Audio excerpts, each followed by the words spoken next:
Zero' বিফিয়েল হ'ব, zero' UPPL হ'ব। হেলিকপ্টাৰৰ fail মই নিজে ৰাইজৰ পৰা কালেকশ্যন কৰি পেলাই মই চলাই আছোঁ। এই হেলিকপ্টাৰ ভাড়াটো মই নিজে 22 কোটি টকাৰ মাটি বিক্ৰী কৰি পেলাই মই ভাড়া ল'ব লগা হৈছে। কাৰ হয় এইটো মই নিজে কিবা কৰি পেলাই হেলিকপ্টাৰ চলাই আছোঁ। ক'ত নিজে হিচাপে বিজেপি দলৰ যিটো পজিশ্যন খুব ভাল,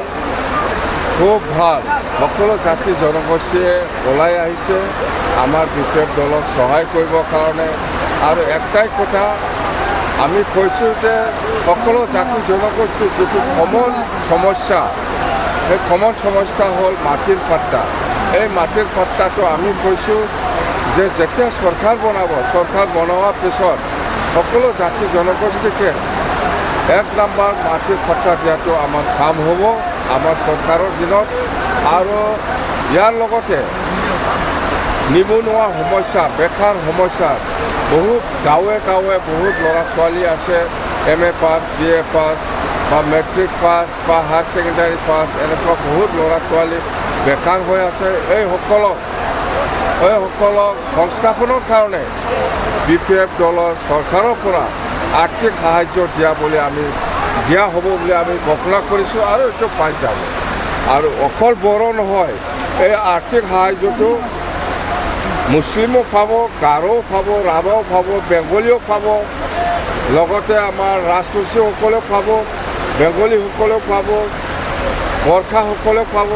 যিমান জাতি জনগোষ্ঠী আছে সকলো জাতি জনগোষ্ঠীৰ যিসকল বেকাৰ ল'ৰা ছোৱালী সকলোৱে এই আৰ্থিক সাহায্যটো পাব।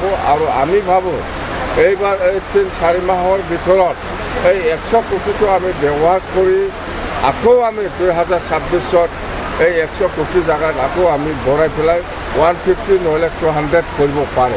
মুঠতে আমাৰ সমস্যাটো হ'ল বেকাৰ সমস্যা। বহুত ল'ৰা ছোৱালীয়ে একো কাম নোপোৱাকৈ, চাকৰি নোপোৱাকৈ বেকাৰ বহি আছে।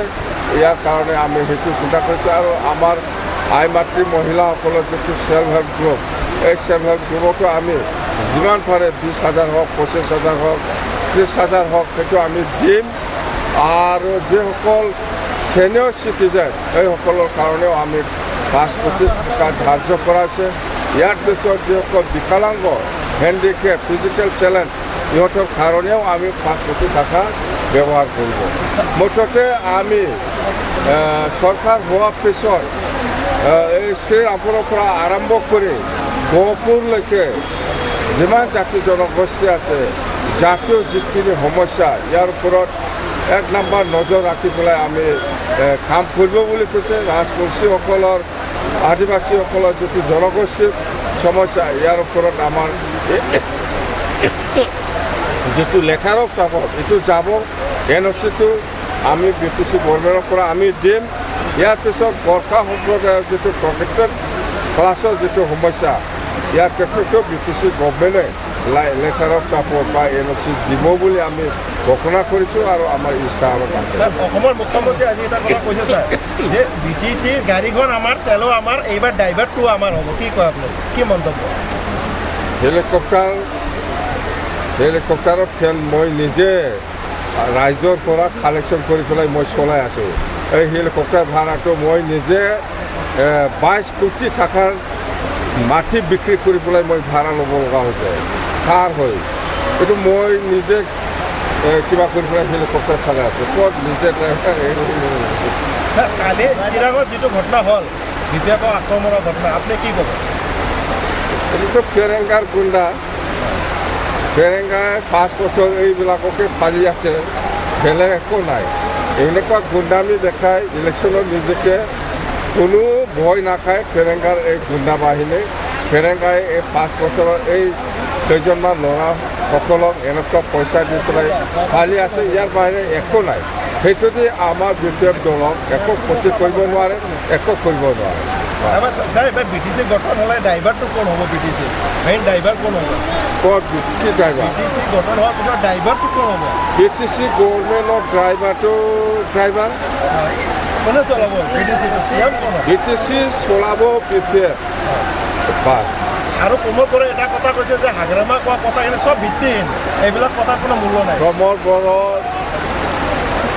মই যিখিনি কথা কৈছে ৰাইজৰ অপিনিয়ন, সকলো জাতি জনগোষ্ঠীৰ অপিনিয়নটো লৈ পেলাই মই কথা কৈছোঁ, মই বাহিৰত কথা কোৱা নাই। প্ৰমোদ বড়ো যিবিলাক কথা কৈছে তাৰটোহে ব্যক্তিগত অপিনিয়ন, ৰাইজৰ অপিনিয়ন নহয়। আৰু এটা কথা কৈছে যে আপুনি শূন্যৰ কোনো তথ্য গুৰুত্বই নাজানে, শূন্য কি বস্তু। একো খাব নাই, জিৰ'। আমি উন্নয়নটো গুৰুত্ব দিছে।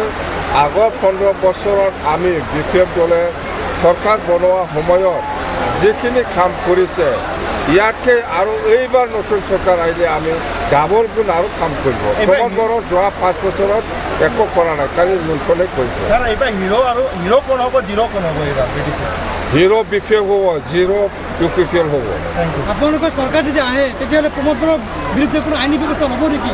দুৰ্নীতি হোৱাৰ কথা যে কৈছে। আইনী ব্যৱস্থাটো মই উকিল নহয়, মই SP DC নহয়। আইনী যদি কিবা ব্যৱস্থা ল'ব লাগে, ইয়াত অডিটৰ জেনেৰেল আছে হিচাপ কৰা, আপুনি ক'ত পইচাটো ক'ত ব্যৱহাৰ কৰিছে, কৰা নাই, এইবিলাক গোটেই হিচাপটো এজিয়ে একাউণ্টেণ্ট এজি আহিব, এজিয়ে হিচাপ কিতাপ ল'ব, বাছ এইটো। Thank you sir.